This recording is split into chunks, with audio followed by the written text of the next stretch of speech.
সিরাজগঞ্জের উল্লাপাড়া উপজেলার উধুনিয়া ইউনিয়নের খোর্দ গজাইল থেকে খানপুর পর্যন্ত ৩ কিলোমিটার দীর্ঘ কাঁচা রাস্তা আজও অবহেলিত রয়েছে।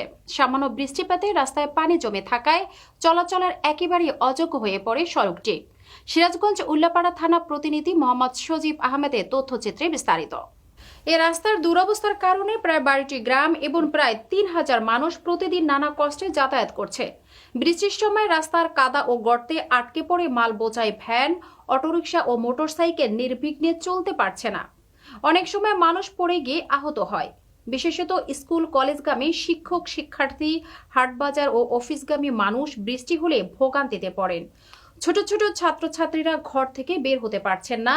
ক্ষত বিক্ষত, ভাঙ্গাচোরা ও খানাখন্দে ভরা এই সড়কটি স্বাধীনতার 54 বছর পরেও সংস্কারের বাইরে। স্থানীয়রা নিজেদের সামর্থ্যের মাটি ফেলে কাঁচা রাস্তা তৈরি করলেও এখন পর্যন্ত পাকা হয়নি। সরেজমিনে জানা যায় এই সড়কটি উল্লাপাড়া, চাটমোহর, ভাঙ্গুড়া থানা সংস্কার স্থলে অবস্থিত।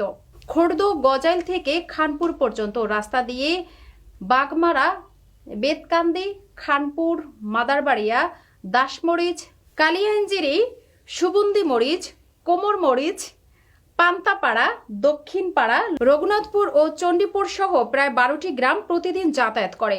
রাস্তার দুরবস্থার কারণে কৃষকরা তাদের ফসল সময়মতো বাজারে নিয়ে যেতে পারছে না, ফলে তারা ন্যায্য মূল্যও পাচ্ছে না।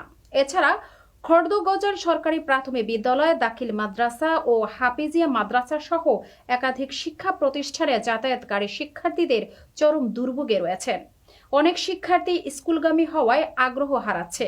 রাস্তাটির খারাপ অবস্থার কারণে গর্ভবতী নারী সহ অসুস্থ রোগীদের উপজেলা হাসপাতালে নিয়ে যাওয়া দুষ্কর হয়ে পড়েছে। প্রয়োজনে মৃতদের কবরস্থানে নিয়ে যেতে হিমশিম খেতে হয়। স্থানীয়রা জানান, বৃষ্টি শুরু হলে রাস্তাটি ভয়াবহ দুর্ভোগের মুখে পড়ে। শীতলক্ষ্যা নদীর ওপারে আমাদের গ্রামবাসী এখনও স্বাধীনতার সঠিক স্বাদ পায়নি। গর্ভবতী মহিলা রাস্তাতেই প্রসব করতে বাধ্য হয়েছেন।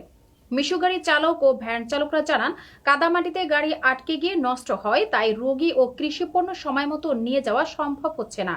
স্থানীয় শিক্ষার্থীরা বলেন, রাস্তা ভালো হলে স্কুল কলেজে যাওয়া সহজ হবে এবং পড়াশোনার প্রতি আগ্রহ বাড়বে। উপজেলা এলজিইডির প্রকৌশলী মোহাম্মদ শহীদুল্লাহ জানান, সিরাজগঞ্জ উন্নয়ন প্রকল্পের আওতায় এই সড়কটি অন্তর্ভুক্ত রয়েছে।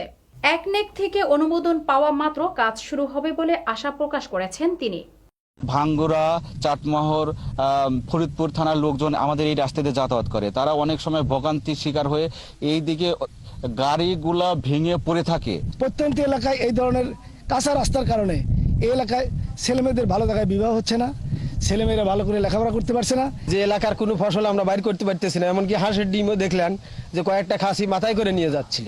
কোনো হুন্ডা এবং সাইকেল কোনো ভালো গাড়ি নিয়ে যেতে পারে না কেউ, এবং বিভিন্ন এলাকার লোকজন এসে দেখা যায় আমাদের কাদার ভিতর পড়ে তারা বিভিন্ন মনোখণ্ড হয়ে যায়। দেখা যায় গাড়ি টাকার ধাক্কা টানে তুলে দিতে হয় কাদার ভিতর। এটাই খারাপ যে বৃষ্টির জন্য অনেক ছাত্রই আসতে পারে না। আমাদের শিক্ষকও দূর দূরান্ত থেকে আসে, উল্লাপাড়া থেকে আসে, তারাও দেখা যাচ্ছে আসতে আসতে অনেক দেরি হয়ে যায়।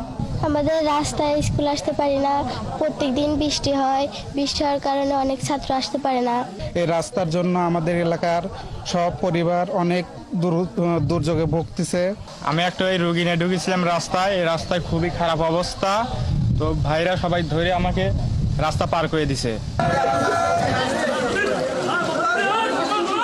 অনুমোদন পাবো, একনেক থেকে অনুমোদন পেলে পরে আমাদের প্রজেক্ট আমরা বাস্তবায়ন করতে পারবো। সেক্ষেত্রে ক্ষুদ্র গজাইল এবং খানপুর থেকে শ্যামপুর এলাকাবাসী তাদের যে দীর্ঘদিনের দাবি ছিল, তাদের যে কৃষি পণ্য বাজারজাতকরণ, স্কুল কলেজের বাচ্চাদের আসা যাওয়ার সুবিধা হবে, তাদের দুঃখ লাঘব হবে।